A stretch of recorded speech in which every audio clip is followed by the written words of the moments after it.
Diaspora, much the same as there are a lot of Portuguese people in France. There are a lot of French business owners and retirees in Portugal.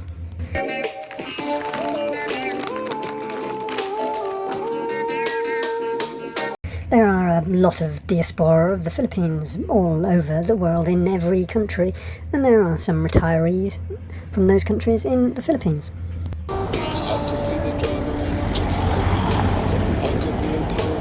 Jewish people sometimes refer to themselves as diaspora. I don't know why ultra-Zionists would think that all Jewish people secretly want to go and live in a desert. Generations in their diaspora country have spent a good while carving out a good life for themselves and their offspring. A quaint, nostalgic notion is what Zionism amounts to for most Jewish people. I wouldn't need to worry, I could be a teacher in a classroom full of scholars. And then of course there's the Jewish people that are so by heritage and genetics and are aware of it, and there's others that are completely oblivious to the fact. These last two are pretty much the same as anyone else. It's a quaint notion that this group that only identifies for such a long time that they want to be living in this one place fairly safely and are politically recognised. But please, no, I don't ever want to go there. Not even for a visit. It's full of extremist weirdos. Even the Hasidic ultra-Orthodox are the nice ones. I could be the sergeant in a squadron full of whalers, what a waste. The weirdos have been made that way by the Israeli government for over decades. There's always the possibility that, worse than Netanyahu, ultra-Zionist, perhaps akin to Donald Trump, would try and force all Jewish people to pay taxes and move to Israel. Like some warped parent that just can't accept that their pet children have left home and moved out 2,000 years ago or more. What a waste. What a waste. And one of those great places that they moved to was Arab, Al-Andalus, Iberian, Spain and Portugal. Jews have often done well under Arab regimes. There are Jews that feel their best interests are served in Iran, which is touted as the evil empire. But how do Arabs do under Jewish rule? Apartheid and genocide. And what is the more civilised culture? What a waste.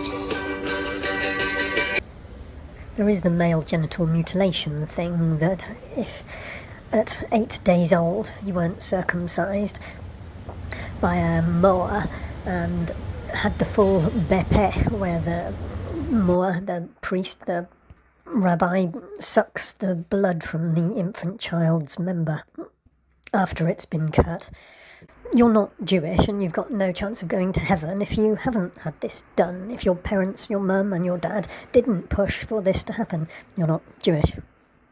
This is one of the primary things to be Jewish. A commandment, of which there are hundreds.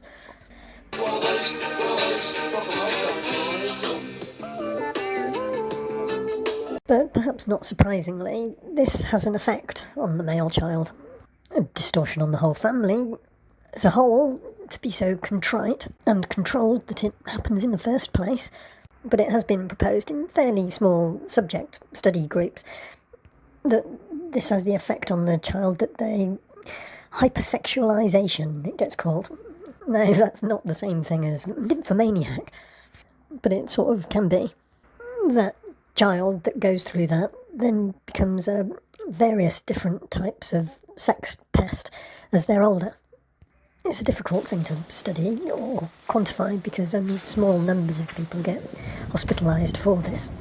It's a study of Orthodox Jews in Israel, but in America they're just loose at liberty in society.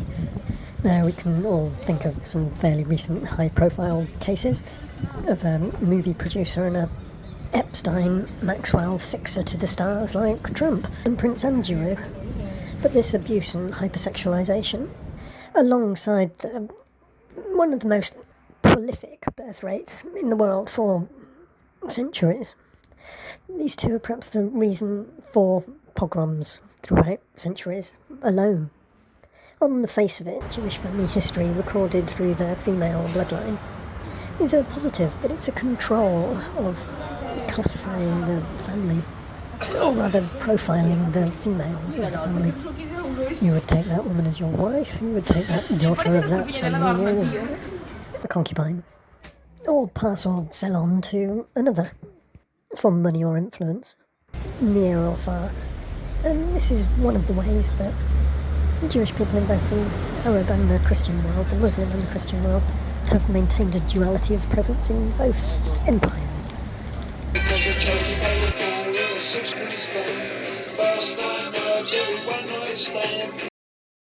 7-day Adventists are a bit like Christians who, to all extents and purposes, are Jewish because they extol the virtues of the First Testament as strongly as they do. The First Testament is brutal. Perhaps we could say communism tried to write a Third Testament with a man's humanity to man way of thinking. But the First Testament dominant Christian is often more extreme than most Jewish people. The enmeshed cooperation of Al-Andalus Iberian Jewish and Muslim living went a long way to create the Italian Renaissance from the learning that had been nurtured in Al-Andalus, Iberia, when connections got stronger with the Jewish communities of Venice, a port of call for the Crusades.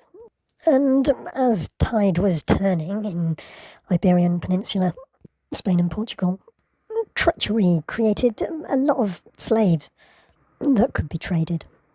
Searching for similar volumes of people could be said to have kick-started the, industrialised slave trade that we know more readily. That the Portuguese and the Habsburg Dutch and the British were able to capitalise on so effectively. Surely American Christians in support of Israel have taken us into a nadir, the opposite of a zenith.